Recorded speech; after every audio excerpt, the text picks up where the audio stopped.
Hi అండి, నమస్తే. Welcome to Vishali wonder channel. ఈరోజు నేను ఐరన్ రిచ్ ఫుడ్ అయిన రాగి పిండితో మంచి లడ్డు అయితే చేసి చూపించబోతున్నానండి. ఇందులో షుగర్ కానీ బెల్లం కానీ యూస్ చేయడం లేదండి. నడుము నొప్పికి కానీ కీళ్ళ నొప్పులకు కానీ చిన్నవాళ్ళ నుండి పెద్దవాళ్ళ వరకు కూడా చాలా హెల్తీ అయిన లడ్డు అయితే చూపించబోతున్నానండి. చాలా టేస్టీగా ఉంటుంది, చేయడం కూడా చాలా ఈజీ అండి. ముందుగా ఈ రెసిపీ కోసం ఒక ప్యాన్ తీసుకొని అందులో 1 టేబుల్ స్పూన్ నెయ్యి వేసుకొని నెయ్యి బాగా కరిగించిన తర్వాత 2 కప్పుల రాగి పిండిని తీసుకుంటున్నానండి. మెజర్మెంట్లో అయితే ఇది 250 గ్రామ్ రాగి పిండి ఉందండి. రాగి పిండి వేసిన తర్వాత లో ఫ్లేమ్లో ఒక 15 మినిట్స్ బాగా వేపుకోవాలండి. మంచి అరోమా వచ్చేంత వరకు లో ఫ్లేమ్లోనే బాగా వేపుకుంటేనే మనకి లడ్డూలు తినడానికి చాలా టేస్టీగా ఉంటుందండి. చూసారుగా నెయ్యి మొత్తం కూడా రాగి పిండికి బాగా పట్టించి లో ఫ్లేమ్లో నెమ్మదిగా వేపుకోవాలండి. ఇదొక్కటే కొద్దిగా లాంగ్ ప్రాసెస్ అండి, మిగిలినదన్నీ కూడా ఈజీగా చేసేసుకోవచ్చునండి. ఇప్పుడు ఇందులోనే తురిమిన ఎండు కొబ్బరి పొడి 100 గ్రామ్ వేసుకుంటున్నానండి.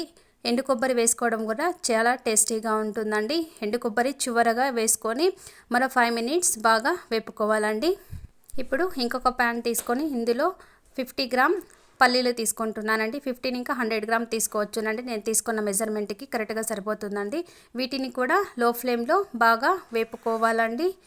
చూసారుగా పైన పట్టు వచ్చేంత వరకు బాగా వేపుకున్న తర్వాత పక్కన పెట్టుకొని అదే ప్యాన్లోనే 100 గ్రామ్ బాదం తీసుకుంటున్నానండి. ఇవన్నీ వేసి చేసుకోవడం వల్ల రాగి లడ్డు చిన్నపిల్లలకు కూడా చాలా ఇష్టపడి తింటారండి.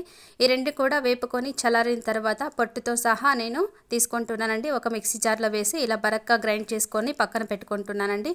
ఇప్పుడు ఇందులో నేను ఖర్జూర పండ్లను తీసుకుంటున్నానండి. ఇలా సాఫ్ట్గా ఉన్న ఖర్జూర పండ్లను పల్లీల పొడి కొద్దిగా పక్కన పెట్టుకొని మిగిలిన దానితో ఇలా ఖర్జూర పండ్లు వేసి ఒక రౌండ్ అయితే తిప్పుకున్న తర్వాత 2 యాలకులు వేసుకుంటున్నానండి. ఇప్పుడు మనం వేయించి పెట్టిన రాగి పిండిని కూడా వేసి మరో 2 రౌండ్స్ బాగా మిక్సీ పట్టుకొని ఒక ప్లేట్లో తీసుకుంటున్నానండి. చూసారుగా మొత్తాన్ని కూడా ఇలాగే ప్రిపేర్ చేసుకొని ఇలా ఉండలు పట్టుకుంటే సరిపోతుందండి. చూసారుగా ఎంత పర్ఫెక్ట్గా వచ్చేస్తుందో. ఇందుకు ఎలాంటి బెల్లం కానీ చక్కెర కానీ అవసరం లేదండి. బాగా కలుపుకుంటే ఇలా మెత్తగా మనకి ఉండకు కావాల్సిన కన్సిస్టెన్సీ అనేది వచ్చేస్తుందండి. ఇప్పుడు మొత్తాన్ని కూడా మనం ఉండలు చుట్టి పైన గార్నిష్ కోసం ఒక కాజు పెట్టుకొని సర్వ్ చేసుకోవచ్చునండి. చూసారుగా ఎంతో టేస్టీగా ఉండే ఐరన్ రిచ్ ఫుడ్ అయిన కాల్షియం లడ్డూలు అయితే రెడీ అయిపోయిందండి. ఈ రాగి పిండి లడ్డూలను మార్నింగ్ ఈవినింగ్ 2 టైమ్స్ కూడా రెగ్యులర్గా తీసుకుంటూ ఉంటే ఎలాంటి బాడీ పెయిన్స్ కానీ ఉండవండి. ఓకే ఫ్రెండ్స్, చూసారుగా ఈ రాగి లడ్డూని మీకు కూడా నచ్చినట్లయితే లైక్ చేయండి, షేర్ చేయండి, సబ్స్క్రైబ్ చేసుకోండి. అలాగే మీ ఫ్రెండ్స్ అండ్ రిలేటివ్స్కి తప్పకుండా షేర్ చేయండి. ఈ ఐరన్ రిచ్ ఫుడ్ని మీరు కూడా డెఫినెట్గా ఒకసారి ట్రై చేసి హెల్తీ అయిన లైఫ్ని మీరు కూడా లీడ్ చేయండి. Okay friends, thank you for watching. Take care, bye.